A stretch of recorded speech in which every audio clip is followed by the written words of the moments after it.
მერტმა დაგლოცო, გაგახარო, გაგაძლიერო, მრავალ დღევანდელს დაესწარი, მრავალ ნათლისღებას, უფლისა ჩვენისა იესო ქრისტეს.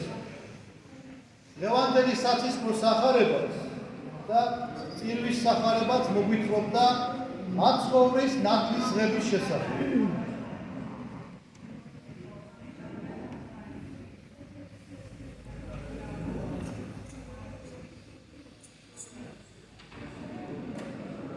ნათლისღების საიდუმლო აი ამაზე მინდა გელაპარაკოთ და დღევანდელი სახარება რაღაც გარკვეულწილად პატარ-პატარა განმარტებები მინდა შემოგთავაზოთ. რატომ მოინათლა იესო ქრისტე? ცისა და ქვეყნის შემოქმედი, რომელმაც შექმნა ვარსკვლავი, მზე, მთვარე, სტიქიონები, დედამიწა, ცხოველები, ფრინველები, თევზები, ოკეანეები. ვიღაცამ ჩემზე მეტი იცის განმარტება სახარების და იქნებ ამოვიდეს და აქ დადგეს ჩემს ადგილას.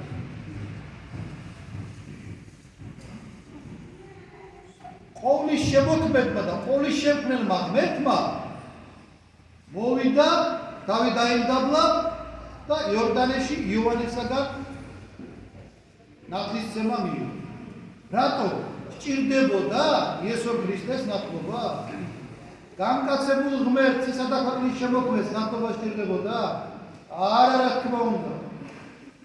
მას ნათლისღება არის ცოდვებისგან განწმენდა.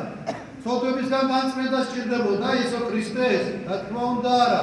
მან ადამიანური ბუნება სრულად მიიღო ჩვენიერ ცოდვისა. რა თქმა უნდა ეს მას არაფერი არ სჭირდებოდა, მაგრამ სხვადასხვა სახარებაში რას ამბობს?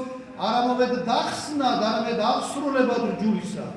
მას უნდა აღესრულებინა ყველაფერი ის, რაც ნაწინასწარმეტყველები იყო, რაც ძველი აღთქმის წინასწარმეტყველებს ნაუწყები ჰქონდათ და ამ აღსრულების შემდეგ თავისი ჯვარცმით და ზეცადამაღლებით უნდა აემაღლებინა და უნდა გაეხსნა ცოტა სასუფეველი კაცობრიობისთვის. აი ამიტომ არის მოვლენებული მაცხოვარი ქვეყნად, ამიტომ მოდის ის ადამიანისთვის და სწორედ ამიტომ ხდება ის, რომ ის იშვა დედაკაცისგან და მან ნათელიღო.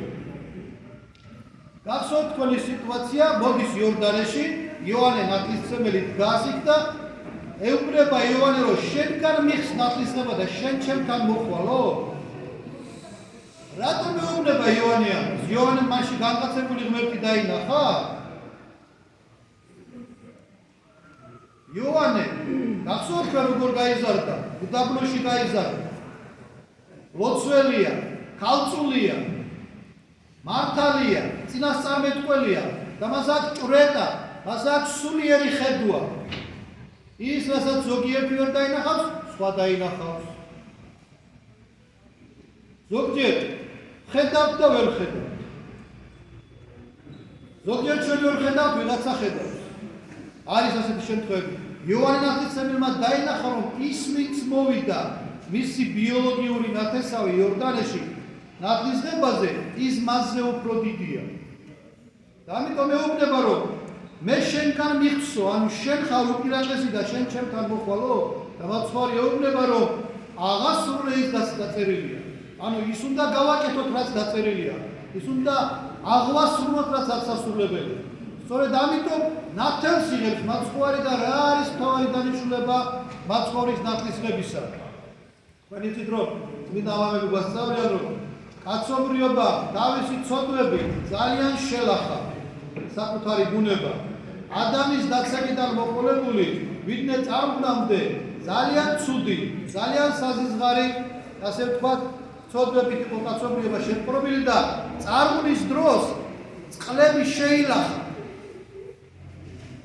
და მაცხოვარი მოდის და სწორედ მას კი არ სჭირდება განწმენდა წყლისგან, არამედ წყალი განსწმინდოს მან, რომელიც ადამიანისგან არის შელახული წყალი უნდა გაწმინდეს.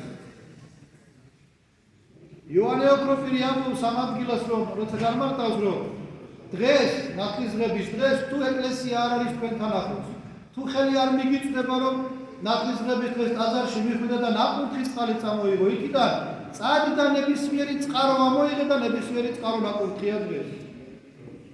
ყველა მან იორდანეში ჩასვით მაცხოვარმა მთელი მსოფლიოს წყლები განწმინდა და აკურთხა. ყველა წყარო და ყველა ოკეანე ერთმანეთთან შეერთებული.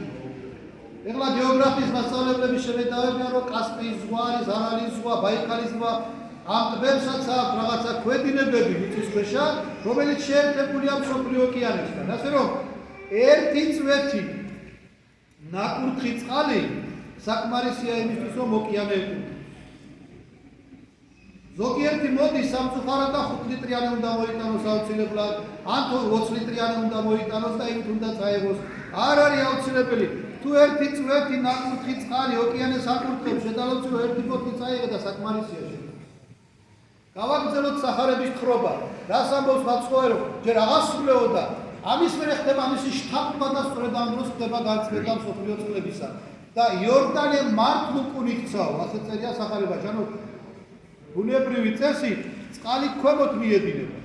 და ამ დროს, როდესაც მაცხოვრა ათელიღო, იორდანემ უკუღმა დაიწყო დინება. რას ნიშნავს ეს, რომ ბუნებათა შემოქმედისთვის შეუძლებელი არაფერია და ხდება ის უჩვეულო რამ უნდა მოხდარიყო ამ დროს და სწორედ ამიტომ ხდება უკუდინება იორდანის წყლებისა. და ამის მერე ხდება მეორე სასწაული. და ეს სასწაული რა არის, რომ სანი განეხუნესო, მტრედი გარდა მოვიდა დაადგა მას თავზე და მამა ღმერთის ხმა გაისმა ზეციდან, რომ ეს არის ძეჩემი საყვარელი, რომელიმე სათნო ვიყავ მაგისი ისმის. ყურე დღევანდელ სახარებას ვკითხულობ, მახსენდება ჩვენი ძველი ისტორია ქართული. ძველ ქართულად დღევანდელ დღესვია განცხადება და არა ნათლისღება. რას ნიშნავს განცხადება? რა განცხადდა? განცხადდა ყოვლადწმინდა სამება. ზეღმერთმა ნათელიღო განწმინდა იორდანედან მთელი მსოფლიო წყლები, სულიწმინდა მტრედის სახით გარდამოვიდა და მამა ღმერთის ზეციდან სიტყვიერადი უწყებოდა, რომ მაგისი ისმინეთ. ასე რომ ორი მნიშვნელოვანი საკითხი მოხდა ამ დღეს. ერთი ის, რომ მაცხოვარმა განწმინდა მსოფლიო წყლები და მეორე ის, რომ ამ დღეს განცხადდა ყოვლადწმინდა სამება. თქვენ სახარების სწავლების მიხედვით თქვენ ძალიან კარგად იცით, რომ სამება განცხადდა თაბორის მთაზეც და ასე შემდეგ და ასე შემდეგ, მაგრამ განცხადება უშუალოდ სამებისა მაცხოვართან მიმართებაში ხდება სწორედ დღეს ნათლისღების დღეს, როდესაც მამა, ძე და სულიწმინდა ერთად გარეცხადა კაცობრიობას. და ისინი ეს არის ძეჩემი საყვარელი, ამისი მესათნო ვიყავ და ამისი ისმინეთ, ეკუთვნოდა არა მარტო იმ ადამიანებს, ვინც იქ იდგა და ვისაც ეს ესმოდა, არამედ ეკუთვნის ყველა ადამიანს დედამიწის სულზე, ეკუთვნის მე, ეკუთვნის თქვენ, ეკუთვნის მთელს კაცობრიობას, რომ ეს არის ძე მამისა საყვარელი და მისი უნდა ვისმინოთ ჩვენ. მისი ვისმინოთ რას ნიშნავს? ყურები გავიბრძოლოთ იმას კი არ ნიშნავს, რომ მისი მოვისმინოთ, არამედ ის რაც დაწერილია სახარებაში, ის უნდა აღვასრულოთ. თუ კი გვესმის ჭეშმარიტად უფლისა, მაშინ აუცილებლად უნდა აღვასრულოთ ის ცნებები, რაც ღმერთმა დაგვიწესა.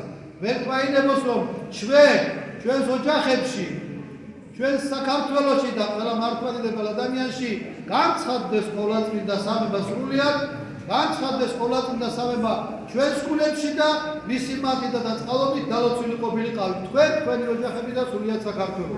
ღმერთმა დააბრუნოთ, გაგახავროთ, გაგაძლიეროთ. ჩვენ ახლა დავიწყებთ